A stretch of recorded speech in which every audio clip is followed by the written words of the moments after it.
Et à marge de cette rencontre, le chef de la diplomatie marocaine, je vous l'annonçais dans les titres, a dressé un bilan positif de la coopération avec l'UE dans le domaine de la pêche, coopération dont le protocole conclu pour 4 ans arrive à expiration le 17 juillet courant. Sur ce, je vous propose d'écouter Nasser Bourita. L'accord de pêche qui a été conclu en 2019 a été conclu pour une durée indéterminée. Donc l'accord de pêche n'arrive pas à expiration.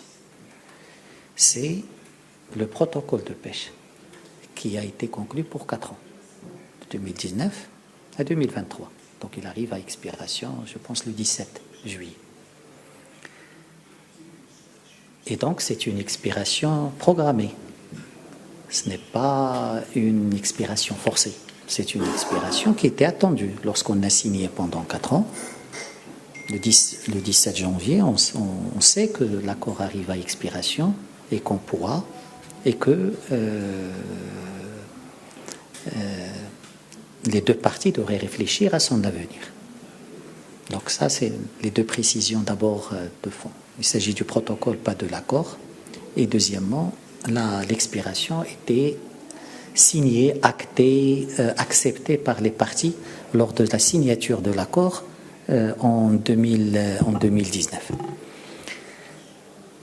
Et je pense cette semaine, il y a une réunion à Bruxelles entre les autorités marocaines et les autorités européennes dans le cadre d'une commission mixte de la pêche pour faire l'évaluation de ces 4 ans. Et d'ores et déjà, le Maroc considère que la mise en œuvre du protocole s'est faite de manière satisfaisante et que la coopération entre les deux parties pendant ces 4 ans a été positive. Toujours pour Nasser Bourita, une réflexion est en cours au sein du gouvernement pour décider de l'avenir de cette coopération. Ensemble, nous écoutons le chef de la diplomatie marocaine. L'avenir de l'accord,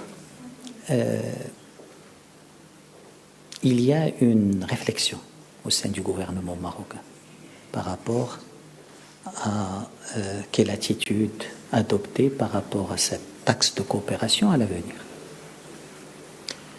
Et cette réflexion menée par le gouvernement tient compte de 3 paramètres.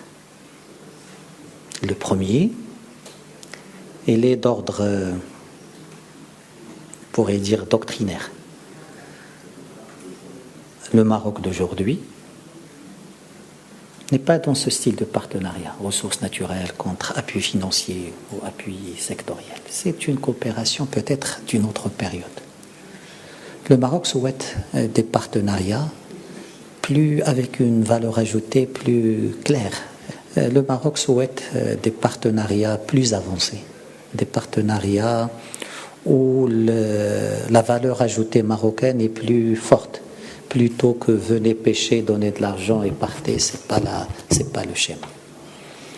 Deuxième paramètre, c'est que le Maroc a développé des stratégies nationales pour la pêche, le programme Aliotis, qui n'est pas juste une vue d'esprit. Il a des exigences, il met en place une vision. Et cette vision concerne le développement du secteur, concerne les attentes des opérateurs du secteur, et en même temps, c'est une vision qui impose des adaptations dans l'interaction avec les partenaires.